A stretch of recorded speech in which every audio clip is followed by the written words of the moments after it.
ಎಲ್ರಿಗೂ ನಮಸ್ಕಾರ ಸ್ನೇಹಿತರೆ, ಅಡುಗೆ ಚಾನಲ್ಗೆ ಸ್ವಾಗತ. ಇವತ್ತು ದ್ವಾದಶಿ ಅಡುಗೆ ಏನೇನು ಮಾಡಿದ್ದೆ ಅಂತ ನಿಮ್ಮ ಜೊತೆ ಶೇರ್ ಮಾಡ್ತಾ ಇದ್ದೀನಿ. ಬನ್ನಿ ವಿಡಿಯೋ ಶುರು ಮಾಡೋಣಂತೆ. ಮೊದಲಿಗೆ ಒಲೆ ಪೂಜೆಯನ್ನು ಮುಗಿಸ್ಕೊಂಡು ಕುಕ್ಕರ್ಗೆ ಎಲ್ಲನೂ ರೆಡಿ ಮಾಡ್ಕೊಂಡು ಬಿಡ್ತೀನಂತೆ. ಅಕ್ಕಿ ಬೇಳೆ ಎಲ್ಲ ತೊಳ್ಕೊಬೇಕಲ್ಲ. ಬೆಳಗ್ಗೆ 5:30 ಆಗಿತ್ತು ಸ್ನೇಹಿತರೆ ಇವತ್ತು ಅಡುಗೆ ಶುರು ಮಾಡಿದಾಗ. ಆದರೂ ಬೇಗನೆ ಆಯಿತು ಅಂತ ಹೇಳ್ಬೋದು. ಮೊದಲಿಗೆ ಕುಕ್ಕರ್ ರೆಡಿ ಮಾಡ್ಕೊಂಡ್ಬಿಟ್ರೆ ಆಮೇಲೆ ನಾವು ಸೈಡಿಗೆ ಬೇರೆ ಏನಾದರೂ ಮಾಡ್ಕೊಳ್ಳೋದಿತ್ತು ಅಂದರೆ ಮಾಡ್ಕೋಬೋದು. ಈಗ ಒಂದು ಸ್ವಲ್ಪ ಹೆಸರು ಬೇಳೆಯನ್ನು ಹುರಿತಾ ಇದ್ದೀನಿ. ಇದು ಸ್ವಲ್ಪ ಪಾಯಸಕ್ಕೆ ಹಾಗೆಯೇ ಮುದ್ಗಾನ ಮಾಡೋಣ ಅಂತ ಹೇಳ್ಬಿಟ್ಟು ಸ್ವಲ್ಪ ಹುರಿತಾ ಇದ್ದೀನಿ ಹೆಸರು ಬೇಳೆನ. ಹೆಂಗೂ ಧನುರ್ಮಾಸ ಇದೆಯಲ್ಲ, ಹಾಗಾಗಿ ಮುದ್ಗಾನ ಮಾಡಲೇಬೇಕು. ನೋಡಿರಿ, ಸ್ವಲ್ಪ ಹೆಸರು ಬೇಳೆಯನ್ನು ಬೆಚ್ಚಗೆ ಹುರ್ಕೋಬೇಕು. ತುಂಬ ಜಾಸ್ತಿ ಹುರಿಬಾರ್ದು, ಸುಮ್ಮನೆ ಕೈಗೆ ನಮಗೆ ಸ್ವಲ್ಪ ಬಿಸಿ ತಾಗಿದ್ರೆ ಸಾಕು. ಅಷ್ಟು ನಾನು ಹೆಸರು ಬೇಳೆಯನ್ನು ಮೊದಲಿಗೆ ಹುರ್ಕೊತಾ ಇದ್ದೀನಿ. ನೋಡಿರಿ, ಈಗ ಕುಕ್ಕರ್ ರೆಡಿ ಮಾಡ್ಕೊತಾ ಇದ್ದೀನಿ. 3 ಕುಕ್ಕರ್ ಬಟ್ಲುಗಳನ್ನು ಇಡ್ತಾಯಿದ್ದೀನಿ ನಾನಿವತ್ತು, ಒಟ್ಟೊಟ್ಟಿಗೆ ಆಗಿಬಿಡುತ್ತೆ ಅಂತ. ಫಸ್ಟು ಒಂದರಲ್ಲಿ ದೊಡ್ಡದರಲ್ಲಿ ಅಕ್ಕಿ ಹಾಕ್ತಾಯಿದ್ದೀನಿ, ಇನ್ನೊಂದರಲ್ಲಿ ಅಕ್ಕಿ ಮತ್ತು ಹುರಿದಿರೋ ಹೆಸರುಬೇಳೆ, ಇನ್ನೊಂದರಲ್ಲಿ ತೊಗರಿಬೇಳೆ ತವ್ವೆ ಮಾಡೋದಕ್ಕಾಗಿ. ನೋಡಿರಿ, ಈಗ ಅಕ್ಕಿ ಹೆಸರುಬೇಳೆ ಕಲಿಸ್ಕೊಂಡಿದ್ದೀನಿ. ಮತ್ತು ಮಿಕ್ಕಿರೋ ಹೆಸರುಬೇಳೆನೂ ಸಹ ಅದನ್ನು ಒಂದು ಸಲ ತೊಳ್ಕೊತೀನಿ, ಯಾಕಂದರೆ ಪಾಯಸ ಮಾಡೋದಕ್ಕೆ ಬೇಕಲ್ಲ. ಮೊದಲಿಗೆ ಅಕ್ಕಿ ಬೇಳೆ ಎಲ್ಲನೂ 3 ಸಲ ತೊಳ್ಕೊಂಬಿಡ್ತೀನಿ. ಯಾಕಂದರೆ ಬೇಳೆಯಲ್ಲೂ ಸಹ ಸ್ವಲ್ಪ ಕಸದ ಥರ ಇರುತ್ತೆ. ಅದಕ್ಕೋಸ್ಕರ ನಾವು ನೀಟಾಗಿ ಅಕ್ಕಿಯಂತೂ 3 ಸಲ ತೊಳಿಲೇಬೇಕು ಅಂತ ನಾನು ಈಗಾಗಲೇ ತಿಳಿಸಿದ್ದೀನಿ ನಿಮಗೆ. ಹಾಗೆ ಅಕ್ಕಿಯನ್ನು 3 ಸಲ ತೊಳೆದಿದ್ದೀನಿ. ಇದ್ರ ಮೇಲ್ಗಡೆ ನಾನು ನೋಡಿರಿ, ಇದು ತೊಗರಿಬೇಳೆ ಇಟ್ಬಿಟ್ಟು ಅದನ್ನು ಕ್ಲೋಸ್ ಮಾಡಿಬಿಡ್ತೀನಿ. ಯಾಕಂದರೆ ಇದು ನನಗೆ ಸೆಟ್ ಬಂದಿರೋದು 2 ಅಷ್ಟೇ. ಈಗ ಒಂದು ಸ್ವಲ್ಪ ಅರಿಶಿನ ಎಣ್ಣೆ ಹಾಕಿದ್ದೀನಿ. ಈಗ ಇದು ಪ್ಲೇಟ್ ಮುಚ್ಚಿಬಿಟ್ಟು ಈ ಥರ ಲಾಕ್ ಮಾಡಿಬಿಟ್ರೆ, ಇದು ಒಂದು ಕುಕ್ಕರ್ದು ಸೆಟ್, ಇದು 2 ಬಂದಿತ್ತು.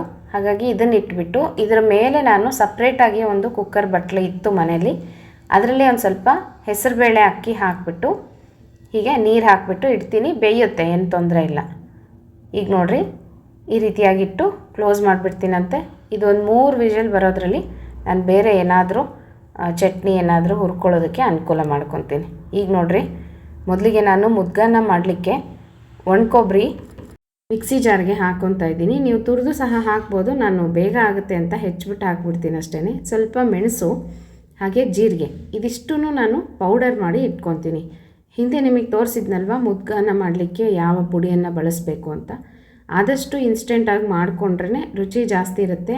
ಒಣಕೊಬ್ಬರಿ ತುಂಬ ದಿನ ಇಡೋದಕ್ಕೂ ಬರೋದಿಲ್ಲ, ಯಾಕಂದರೆ ವಾಸನೆ ಬಂದುಬಿಡುತ್ತದೆ ಪುಡಿ. ಅದಕ್ಕೋಸ್ಕರ 1-2 ದಿನಕ್ಕೆ 3 ದಿನಕ್ಕೆ ಇಟ್ಕೋಬೋದು ಅಷ್ಟೇ. ಈಗ ನೋಡಿರಿ, ಆ ಪುಡಿ ಮಾಡಿ ತೆಗೆದಿಟ್ಕೊಂಡಾಯಿತು. ಈಗ ಚಟ್ನಿಗೆ ಹುರ್ಕೊತಾ ಇದ್ದೀನಿ. ಏನು ಚಟ್ನಿ ಮಾಡ್ತಾಯಿದ್ದೀನಪ್ಪ ಅಂದರೆ ಕಡಲೆಬೇಳೆ ಉದ್ದಿನಬೇಳೆ ಹಾಕಿ ಚಟ್ನಿ ಮಾಡ್ತಾಯಿದ್ದೀನಿ. ಇದು ತುಂಬ ರುಚಿ ಇರುತ್ತೆ ಸ್ನೇಹಿತರೆ.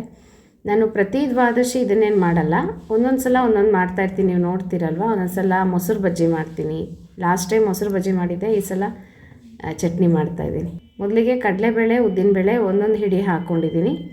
ಒಣಮೆಣ್ಸಿನ್ಕಾಯಿ ಖಾರಕ್ಕೆ, ಮತ್ತು ಒಣಕೊಬ್ಬರಿ ಸ್ವಲ್ಪ, ಮತ್ತು ಸ್ವಲ್ಪ ಜೀರಿಗೆ, ಒಂದು ಸ್ವಲ್ಪ ಮೆಂತ್ಯ, ಒಂದು 4 ಕಾಳು ಅಷ್ಟೇ, ಮೆಂತ್ಯ ಜಾಸ್ತಿ ಬೇಡ.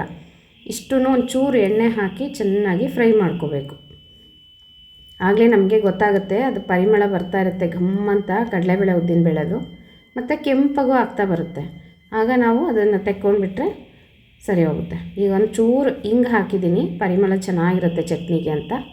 ಇದಿಷ್ಟೂ ಒಟ್ಟಿಗೆ ಹುರಿತಾ ಇದ್ದೀನಿ ನಾನು, ಬೇರೆ ಏನಿಲ್ಲ. ಯಾಕಂದರೆ ಒಂದು ಚೂರೇ ಅಲ್ವಾ ಮಾಡ್ತಾ ಇರೋದು, ಅದಕ್ಕೋಸ್ಕರ. ನೋಡಿರಿ, ಎಲ್ಲನೂ ಹೀಗೆ ಒಟ್ಟಿಗೆ ಹುರ್ಕೊಂಡ್ಬಿಟ್ಟು ಇದನ್ನು ನಾನು ತೆಕ್ಕೊಂಡ್ಬಿಡ್ತೀನಂತೆ. ಈಗ ಹಸಿಮೆಣ್ಸಿನ್ಕಾಯಿನ ಫ್ರೈ ಮಾಡ್ಕೊತೀನಿ. ಇದು ತವ್ವೆ ಮಾಡ್ತಾಯಿದ್ದೀನಲ್ವ ಮೆಂತ್ಯ ಸೊಪ್ಪಿಂದು, ಅದಕ್ಕೆ ಹಾಕಲಿಕ್ಕೆ ಖಾರಕ್ಕೆ ನಾನು ಇದನ್ನು ಹುರ್ಕೊತಾ ಇದ್ದೀನಿ. ಹಸಿಮೆಣ್ಸಿನ್ಕಾಯಿ, ಸ್ವಲ್ಪ ಜೀರಿಗೆ, ಒಂದು 4 ಕಾಳು ಮೆಂತ್ಯ, ಒಣಕೊಬ್ಬರಿ, ಸ್ವಲ್ಪ ಇಂಗು, ಇದಷ್ಟೂ ಫ್ರೈ ಮಾಡ್ಕೊಂಡು ತೆಕ್ಕೊಂಡ್ಬಿಡ್ತೀನಿ. ಈಗ ಹುರ್ಕೊಂಡಿದ್ದು ಎಲ್ಲನೂ ಆಯಿತು. ಈಗ ನೋಡಿರಿ, ಹೆಸರುಬೇಳೆ ಬೇಯೋದಕ್ಕೆ ಇಟ್ಟಿದ್ದೀನಿ ಪಾಯಸಕ್ಕೆ. ಅದೇನು ಬೇಗ ಬೆಂದುಬಿಡುತ್ತೆ ಹೆಸರುಬೇಳೆ. ಈಗ ನೋಡಿರಿ, ಇದು ತಣ್ಣಗಾಗಿದೆ. ಚಟ್ನಿಗೆ ಹುರ್ಕೊಂಡಿದ್ದು, ಅದಕ್ಕೆ ರುಚಿಗೆ ತಕ್ಕಷ್ಟು ಉಪ್ಪು ಮತ್ತು ಹುಣಸೆ ಹಣ್ಣು, ಸ್ವಲ್ಪ ಬೆಲ್ಲ, ಇಷ್ಟೂ ಹಾಕಿ ಒಂದು ಸಲ ತಿರುಗಿಸ್ಕೊಂಬಿಟ್ಟು ಅದೆಲ್ಲ ಪೌಡರ್ ಆಗುತ್ತೆ, ಚಟ್ನಿ ಪುಡಿ ಥರ ಆಗುತ್ತೆ. ಅದಕ್ಕೆ ಒಂಚೂರು ನೀರು ಹಾಕಿ ರುಬ್ಕೊಂಬಿಟ್ರೆ ನೋಡಿರಿ, ಚಟ್ನಿ ರೆಡಿ ಆಯಿತು. ಈ ಚಟ್ನಿ ಮಾತ್ರ ಸೂಪರಾಗಿರುತ್ತೆ ಸ್ನೇಹಿತರೆ, ಬಿಸಿ ಅನ್ನಕ್ಕೆ. ನೋಡಿರಿ, ಒಗ್ಗರಣೆನೂ ಸಹ ಕೊಟ್ಬಿಟ್ಟಿದ್ದೀನಿ. ತುಂಬ ಚೆನ್ನಾಗಿರುತ್ತೆ. ಚಪಾತಿಗೆ ಮಾಡ್ಕೋಬೋದು, ದೋಸೆಗೂ ಮಾಡ್ಕೋಬೋದು, ಚೆನ್ನಾಗಿರುತ್ತೆ. ಟ್ರೈ ಮಾಡಿರಿ. ಈಗ ನೋಡಿರಿ ಹಸಿಮೆಣ್ಸಿನ್ಕಾಯಿ ನಾನು ಹುರ್ಕೊಂಡಿದ್ನಲ್ಲ ಅದಕ್ಕೆ ಒಂದು ಸ್ವಲ್ಪ ಕರಿಬೇವು ಕೊತ್ತಂಬರಿ ಹಾಕಿಬಿಟ್ಟು ರುಬ್ಬಿ ಇಟ್ಕೊತೀನಿ, ಅದು ತವ್ವೆಗೆ ಅಂತ. ಈಗ ಎಕ್ಸ್ಟ್ರಾ ಎಲ್ಲ ಆಗೋಯ್ತು ಸ್ನೇಹಿತರೆ. ಈಗ ಬೇಳೆ ಸಹ ಬೆಂದಿದೆ, ಹೆಸರು ಬೇಳೆ. ಅದಕ್ಕೆ ರುಚಿಗೆ ತಕ್ಕಷ್ಟು ಬೆಲ್ಲವನ್ನು ಹಾಕ್ತಾಯಿದ್ದೀನಿ ಪಾಯಸಕ್ಕೆ.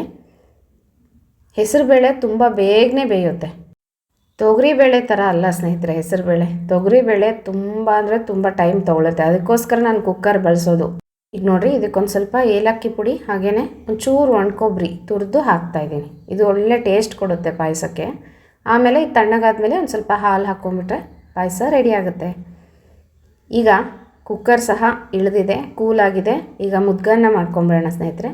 ಒಂದು ಬಾಣಲಿ ಇಟ್ಕೊಂಡಿದ್ದೀನಿ, ಸ್ವಲ್ಪ ತುಪ್ಪ ಹಾಕ್ಕೊಂಡು ಅದಕ್ಕೆ ಒಂದು ಸ್ವಲ್ಪ ಜೀರಿಗೆ, ಚೂರು ಅರಿಶಿನ ಅದು ಕಲರ್ ಬರೋದಕ್ಕೆ, ಮತ್ತು ಗೋಡಂಬಿಗಳನ್ನು ಸಣ್ಣ ಸಣ್ಣ ತುಂಡು ಮಾಡಿ ಹಾಕಿದ್ದೀನಿ.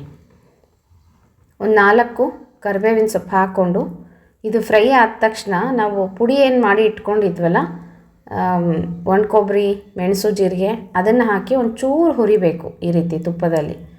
ಆಮೇಲೆ ಅಕ್ಕಿ ಹೆಸರುಬೇಳೆ ಬೇಯಿಸ್ಕೊಂಡಿರ್ತೀವಲ್ವ ಅದನ್ನು ಹಾಕಬೇಕು. ಇಲ್ಲಿ ಒಂಚೂರು ನೀರು ಜಾಸ್ತಿ ಆಗಿದೆ, ಈ ಥರ ಆಗಿದೆ ಪಾಯಸದ ಥರ. ಪರವಾಗಿಲ್ಲ, ಅದು ಹೀರ್ಕೊಂಬಿಡುತ್ತೆ, ನೀರೆಲ್ಲನೂ ಗಟ್ಟಿಯಾಗುತ್ತೆ. ಸ್ವಲ್ಪ ಮುದ್ಗನ್ನ ತೆಳುವಾಗೇ ಇರಬೇಕು, ತುಂಬ ಗಟ್ಟಿಯಾಗಿ ಮಾಡ್ಕೋಬಾರ್ದು. ಹಾಗಾಗಿ ಈ ಕುದಿಸ್ತಾ ಇರ್ತೀವಲ್ವ ಇದು ಗಟ್ಟಿ ಬರುತ್ತೆ ನೋಡಿರಿ. ಹೀಗೆ ಒಂದು ಕುದಿ ಬಂದ ಮೇಲೆ ಇದಕ್ಕೆ ರುಚಿಗೆ ತಕ್ಕಷ್ಟು ಉಪ್ಪನ್ನು ಹಾಕಿಬಿಟ್ಟು ಸ್ವಲ್ಪ ಕುದಿಸ್ಕೊಂಡ್ರೆ ಸಾಕು, ತುಂಬ ಜಾಸ್ತಿ ಏನು ಕುದಿಸೋ ಅವಶ್ಯಕತೆ ಇಲ್ಲ. ಈಗ ಮುದ್ಗನ್ನ ಸಹ ರೆಡಿಯಾಗಿದೆ ನೋಡಿರಿ. ಈಗ ನೆಕ್ಸ್ಟು ತೊವ್ವೆ ಸಾರು 2 ಆಯಿತು ಅಂದರೆ ಅಡುಗೆ ಫುಲ್ ಕಂಪ್ಲೀಟ್. ಕುಕ್ಕರ್ ಆಗೋದೇ ಸ್ವಲ್ಪ ಟೈಮ್ ತೊಗೊಳುತ್ತೆ, ಯಾಕಂದರೆ ಬೇಳೆ ಎಲ್ಲ ಇಟ್ಟಿರ್ತೀವಲ್ವ. ಅದಕ್ಕೆ ನಾನು ತೊಗರಿ ಬೇಳೆಯನ್ನು ಡೈರೆಕ್ಟಾಗಿ ಹಾಗೇ ಬೇಯಿಸೋದಿಲ್ಲ, ಯಾಕಂದರೆ ಅದು ಬೇಯೋದಿಲ್ಲ, ತುಂಬ ಸಮಯ ತೊಗೊಳುತ್ತೆ.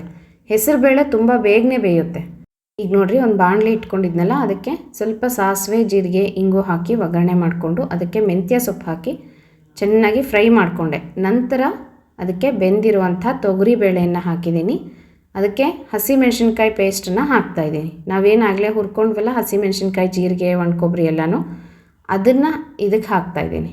ಖಾರಕ್ಕೆ ತುಂಬ ಅಂದರೆ ತುಂಬಾ ಟೇಸ್ಟಾಗಿತ್ತು ಇವತ್ತು ತೊವ್ವೆ.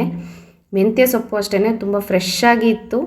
ಮತ್ತು ಇದೇನು ನಾವು ರುಬ್ಬಿ ಹಾಕ್ತೀವಲ್ವ ಹಸಿಮೆಣ್ಸಿನ್ಕಾಯಿ, ಅದು ಒಳ್ಳೆ ರುಚಿ ಕೊಡುತ್ತೆ ಸ್ನೇಹಿತರೆ. ನೀವು ಏನು ಖಾರದ ಪುಡಿ ಏನು ಹಾಕಿದ್ರೂ ಅಷ್ಟು ರುಚಿ ಬರೋದಿಲ್ಲ. ಈಗ ನೋಡಿರಿ, ಸಾರಿಗೆ ಕಟ್ಟು ತೆಕ್ಕೊಂಡು ಇಟ್ಕೊಂಡಿದ್ದೆ. ಅದಕ್ಕೆ ಸಾರಿನ ಪುಡಿ, ಬೆಲ್ಲ ಮತ್ತು ಉಪ್ಪು, ಹುಣಸೆ ಹಣ್ಣು ಇಷ್ಟು ಹಾಕಿಬಿಟ್ರೆ ಸಾರು ಒಂದು ಕಡೆ ಕುದೀತಾ ಇರುತ್ತೆ. ಇದಕ್ಕೆ ಈಗ ತವ್ವೆಗೆ ಉಪ್ಪು ಹಾಕಿದೆ, ಒಂಚೂರೇ ನಾನು ಹುಳಿ ಪುಡಿ ಹಾಕಿದ್ದೀನಿ, ತುಂಬ ಜಾಸ್ತಿ ಇಲ್ಲ, ಒಂದು ಅರ್ಧ ಚಮಚದಷ್ಟೇ. ಮತ್ತು ಹುಣಸೆ ಹಣ್ಣಿನ ರಸ ಆಗೋಯ್ತು. ಈಗ ಎಲ್ಲದಕ್ಕೂ ನಾನು ಅದಕ್ಕೆ 2 ಅಟ್ ಎ ಟೈಮ್ ಇಟ್ಬಿಡ್ತೀನಿ. ಒಂದು ಕಡೆ ತವ್ವೆಗೂ ಮತ್ತು ಸಾರಿಗೂ ಹುಳಿ, ಉಪ್ಪು, ಖಾರ ಹಾಕಿಬಿಟ್ರೆ ಸರಿ ಹೋಗ್ಬಿಡುತ್ತೆ, ಬೇಗನೆ ಆಗುತ್ತೆ ಅಂತ. ಸಾರು ಸ್ವಲ್ಪ ಕುದೀತಾ ಇರಬೇಕು, ಸ್ವಲ್ಪ ಜಾಸ್ತಿ ಹೊತ್ತು ಕುದ್ದಷ್ಟು ಸಾರು ರುಚಿ ಜಾಸ್ತಿ ಆಗುತ್ತೆ. ಎಲ್ಲ ಸ್ವಲ್ಪನೇ ಮಾಡ್ತೀನಿ ಸ್ನೇಹಿತರೆ ದ್ವಾದಶಿ ದಿನ ನಾನು, ಯಾಕಂದರೆ ಅದೇ ಉಳ್ಕೊಂಡ್ಬಿಡುತ್ತೆ. ಎಷ್ಟು ಚೂರು ನಾನು ಇಷ್ಟು ಸ್ವಲ್ಪ ಸಾರು ಮಾಡಿದ್ದೀನಿ ಅದರಲ್ಲೇ ಉಳ್ಕೊಳ್ಳುತ್ತೆ. ತುಂಬ ಉಳಿದ್ಬಿಟ್ರೆ ದ್ವಾದಶಿ ಅಲ್ವಾ, ಮತ್ತು ಸಾಯಂಕಾಲ ನಾವು ಫಲಹಾರ ಮಾಡ್ಕೊತೀವಿ, ಹಾಗಾಗಿ ಊಟ ಮಾಡೋದಿಲ್ಲ. ಮತ್ತು ತುಂಬ ಜಾಸ್ತಿ ಅಡುಗೆ ಮಾಡೋದಿಲ್ಲ ನಾನು ದ್ವಾದಶಿ ದಿನ, ಇಷ್ಟೇ ಮಾಡೋದು. ಒಂದು ಚಟ್ನಿ ಅಥವಾ ಬಜ್ಜಿ, ತೊವ್ವೆ ಅಂತೂ ಕಂಪಲ್ಸರಿ ಬೇಕೇ ಬೇಕು ನಮ್ಮ ಮನೆಗಳಲ್ಲಿ. ತೊವ್ವೆ ಇಲ್ಲ ಅಂದರೆ ಊಟ ಕಂಪ್ಲೀಟ್ ಆಗಲ್ಲ. ಹಾಗಾಗಿ ತೊವ್ವೆ ಇರುತ್ತೆ, ಪಾಯಸ ಏನಾದರೂ ಇದ್ದೇ ಇರುತ್ತೆ. ಮುದ್ಗನ್ನ ಮತ್ತು ಇವಾಗ ಇದು ಧನುರ್ಮಾಸ ಅಲ್ವಾ, ಅದಕ್ಕೋಸ್ಕರ ಮಾಡಿದೆ ನೋಡಿರಿ. ಪಾಯಸ, ಮುದ್ಗನ್ನ, ಮೆಂತ್ಯ ಸೊಪ್ಪಿನ ತೊವ್ವೆ, ಅನ್ನ, ಸಾರು, ಇದಿಷ್ಟು ಇವತ್ತಿನ ದ್ವಾದಶಿ ಅಡುಗೆ. ಸಿಂಪಲ್ ಅಡುಗೆ ಅಂತ ಹೇಳ್ಬೋದು. ನೀವೆಲ್ಲ ಏನೇನು ಮಾಡಿದ್ರಿ ಅಂತ ನನಗೆ ಕಮೆಂಟ್ ಮಾಡಿ ತಿಳಿಸೋದು ಮರಿಬೇಡ್ರಿ. ಮತ್ತೆ ಸಿಗ್ತೀನಿ. ನಮಸ್ಕಾರ.